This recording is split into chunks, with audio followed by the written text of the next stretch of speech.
चुड़ैल ब्रह्मदत्त पाव भाजी की दुकान के पास बेंच पर बैठते हैं और कंकाल का झुंड पास में खड़े रहते हैं और माधुरी प्लेट में पाव भाजी खाने को देती है।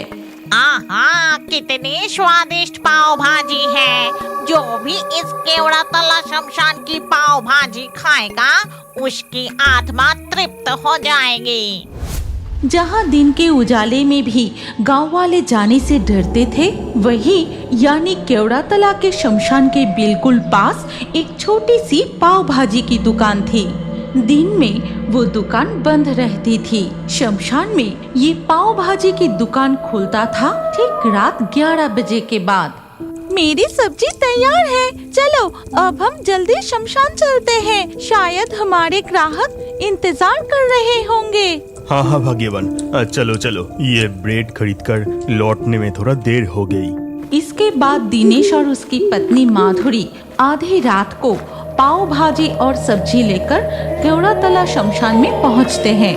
फिर एक पेड़ के नीचे वो अपनी पाव भाजी की दुकान लगाता है। फिर गर्मा गर्म पाव भाजी और सब्जी बेचने लगता है। पाव भाजी, गरम गरम पाव भाजी, आओ आओ, पेट भर कर खा कर जाओ। ये पाव भाजी एक बार खाओगे तो मन तृप्त हो जाएगा। आओ आओ, दिनेश की स्पेशल पाव भाजी खा कर जाओ। आओ आओ, पाव भाजी के साथ मसालेदार सब्जी खा कर जाओ। बिल्कुल गर्मा गर्म पाव भाजी। ये शमशान पूरी तरह से सुनसान है। सिर्फ झिंगुर की आवाज और कुछ लोमड़ी इधर उधर चिल्ला रही है।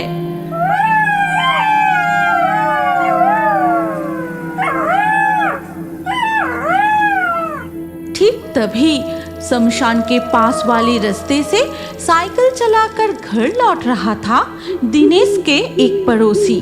पाव भाजी, गरम गरम पाव भाजी, मसालेदार पाव भाजी, यहाँ आओ, गरम गरम पाव भाजी खा कर जाओ। अरे, इतनी रात को शमशान तो पूरी तरह खाली है, लेकिन दिनेश इतनी जोर जोर से किसे पुकार रहा है? कौन पाव भाजी खाएगा? तभी वहाँ एक डरावनी घटना घटती है। दिनेश की दुकान के सामने एक एक करके प्रकट होते हैं चुड़ैल ब्रह्मदत्त और कंकालों का झुंड। कितनी स्वादिष्ट पाव भाजी की खुशबू है। दिनेश की दुकान की गर्मा गर्म पाव भाजी और सब्जी खाने के लिए मैं पूरा दिन इंतजार करती हूँ। दिनेश, जल्दी से मुझे पाव भाजी दे, मुझे बहुत जोर से भूख लगा है।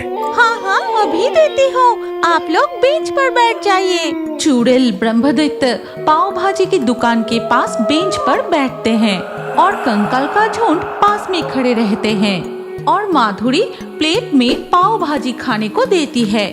आहा, कितनी स्वादिष्ट पाव भाजी है। जो भी इस केवड़ा तला शमशान की पाव भाजी खाएगा उसकी आत्मा तृप्त हो जाएगी। चुड़ैल मजे से पाव भाजी खाने लगती है और तभी ब्रह्मदत्त कहता है, दिनेश, क्या तुझे पता नहीं, मैं इस सब्जी के साथ ज्यादा ब्रेड खाता हूँ। मसालेदार पाव भाजी खाने में बड़ा मजा आता है। जल्दी से और एक ब्रेड दे। हाँ ब्रह्मदत्त जी, अभी देता हूँ, ये लीजिए। दिनेश ब्रह्मदत्त को एक पाव भाजी देता है और उस पाव भाजी को सब्जी के साथ ब्रह्मदत्त बड़े मजे से खाने लगता है। शांति, ये स्वादिष्ट पाव भाजी खाकर मेरा मन एकदम तृप्त हो गया। रुक, मैं अभी पाव भाजी के दाम देता हूँ। ये कहकर ब्रह्मदत्त अपने कमर से एक प्राचीन सोने का सिक्का निकालकर दिनेश के हाथ में देता है और ये सब कुछ छिप कर देख रहा था वो साइकिल वाला आदमी। अरे बाप रे बाप, कितनी डरावनी दृश्य है। इसका मतलब इस शमशान की भूत ही पाव भाजी खाने आते हैं। ऊपर से सोने की सिक्का भी दिया। मैं जल्दी से घर जाकर ये बात पत्नी को बताता हूँ। वो साइकिल लेकर अपने घर की ओर चला जाता है। इसके बाद सारी रात दिनेश और माधुरी शमशान के भूतों को पाव भाजी बेचते रहते हैं और भोर होने से पहले माधुरी अब हम घर चलते हैं। सभी भूतों का पाव भाजी खाना हो चुका है। अब खरीदार नहीं आएंगे। अरे कुछ ब्रेड और कुछ सब्जी बची थी, अगर ये भी बिक जाता तो बड़ा अच्छा होता। जो भी हो, चलो अब हम घर चलते हैं। ये कहकर दिनेश अपनी पाव भाजी की दुकान बंद करने ही वाला था कि तभी राम नाम सत्य है, राम नाम सत्य है, राम नाम सत्य है, राम नाम सत्य है, राम नाम सत्य है, राम नाम। कुछ लोग एक सब लेकर केवड़ातला शमशान में प्रवेश करते हैं। अरे वो देखो, कुछ लोग शमशान में सब लेकर आए हैं। थोड़ी रुक जाते हैं, बाकी पाव भाजी भी बिक जाएगी। जैसे ही सबको नीचे रखती है, अचानक तेज तूफान शुरू होता है। अरे अरे, कितनी तेज तूफान शुरू हो गई। चलो आसपास कहीं जाकर शरण लेते हैं। वो देखो, उस तरफ एक दुकान है। चलो चलो, हम वहाँ जाते हैं। ठीक तभी आसमान में बिजली कड़कती है और मूसलाधार बारिश शुरू हो जाती है। कितनी जोर से बारिश शुरू हो गई। इतनी बारिश में चिता नहीं चलेगी। चल उस दुकान पर जाकर शरण लेते हैं। तभी सारे लोग शमशान की पाव भाजी की दुकान पर शरण लेते हैं। वाह, कितनी स्वादिष्ट खुशबू है। इस खुशबू से मुझे बहुत जोर से भूख लग गई। ओ पाव भाजी वाला, हम सबके लिए पाव भाजी लगा दो। हाँ हाँ, देता हूँ, अभी देता हूँ। दिनेश सब्जी के ऊपर से ढक्कन हटाते ही सब्जी और पाव भाजी की खुशबू सबकी नाक तक पहुंच जाती है और उसी पल उसके अंदर से भूत निकल आता है। कितनी स्वादिष्ट खाने की खुशबू।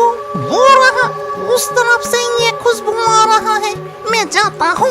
इस खुशबू से मुझे बहुत जोर से भूख लग गई। मूसलाधार बारिश में ही वो भूत दिनेश की पाव भाजी की दुकान के सामने आता है।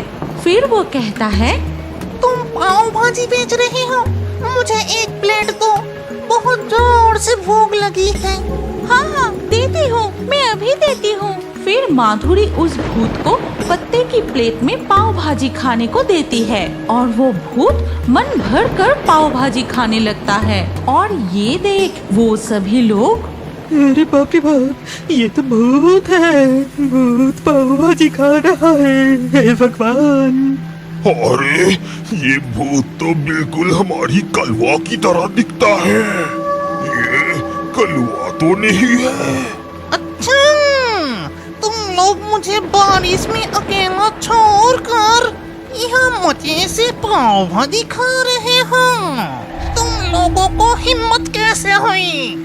भूत को बहुत गुस्से में देखकर माधुरी कहती है, गुस्सा मत कीजिए, हमारी पाव भाजी की दुकान सबके लिए है। भूत हमारी पाव भाजी मजे से खाते हैं और उनकी आत्मा को मुक्ति मिलती है और शमशान में आने वाले इंसान भी हमारी पाव भाजी खाते हैं। ये पाव भाजी खाकर मेरा मन बिल्कुल तृप्त हो गया। मेरे पूरे जीवन काल में ऐसी तृप्ति कभी नहीं मिली। अलविदा, अब मैं चलता हूँ। ये कहते ही वो भूत धीरे धीरे अदृश्य हो जाता है। फिर बारिश रुकने के बाद वो लोग चीता जलाकर अंतिम संस्कार करने लगते हैं। चलो, सुबह होने वाली है, अब हम घर चलते हैं। फिर माधुरी और दिनेश अपनी पाव भाजी की दुकान बंद करके अपने घर की ओर चले जाते हैं और धीरे धीरे सुबह हो जाती है। उधर दिखाई देती है उस पड़ोसी की पत्नी। उस माधुरी और दिनेश के ऊपर नजर रखनी होगी। वो कैसे इतनी स्वादिष्ट पाव भाजी बनाते हैं, हमें पता लगाना ही होगा। हाँ हाँ भाग्यवान, चलो चलो, हम उनके रसोई की खिड़की से झांक कर देखते हैं वो कैसे पाव भाजी बनाते हैं। ये कहकर वो माधुरी के रसोई की खिड़की से झांक कर देखने लगते हैं। ए जी, पाव भाजी की सब्जी तैयार है। अब तुम वो स्पेशल मसाला लेकर आओ, वो सब्जी में मिलाना होगा। हाँ, अभी लेकर आता हूँ, रुक जाओ। दिनेश पास वाले कमरे में जाकर एक मसाले का डिब्बा लाता है। फिर उस डिब्बे को माधुरी के हाथ में देता है। हाँ, अब मसाले को अच्छे से मिला देती हूँ। माधुरी पाव भाजी की सब्जी में उस मसाले को मिला देती है। हाँ, अब तैयार है। और ये सब कुछ मिंती रसोई की खिड़की से देख लेती है। फिर वो दोनों अपने घर लौट आते हैं। अच्छा, तो असली राज उस मसाले में है। हमें किसी भी हालत में वो मसाला हासिल करना ही होगा। वो तो रात को शमशान में पाव भाजी बेचने जाते हैं, तब उनका घर बिल्कुल खाली रहता है। फिर धीरे धीरे रात हो जाती है। हर रोज की तरह माधुरी और दिनेश पाव भाजी की हंडी लेकर केवड़ातला शमशान के उस पेड़ के नीचे पाव भाजी की दुकान लगाते हैं। और उधर माधुरी के घर खाली मिलते ही साधन और मिंती माधुरी के रसोई में घुसते हैं। अरे तुम अच्छे से ढूंढो, वो मसाले का डिब्बा कहाँ है, दिखाई नहीं दे रहा। रुको, मैं पास वाले कमरे में देखता हूँ। साधन पास वाले कमरे में जाकर ढूंढने लगता है और उधर शमशान में पाव भाजी की दुकान पर भूतों की भीड़ पाव भाजी खाने लगती है। ठीक तभी मिल गया, ये रहा वो मसाले का डिब्बा। जैसे ही साधन स्पेशल मसाले का डिब्बा हाथ में उठाता है, उधर चुड़ैल, अरे अनर्थ हो जाएगा, दिनेश के घर से मसाले का डिब्बा चोरी कर रहा है। चलो सब भूतों की टोली, इसे रोकना ही होगा।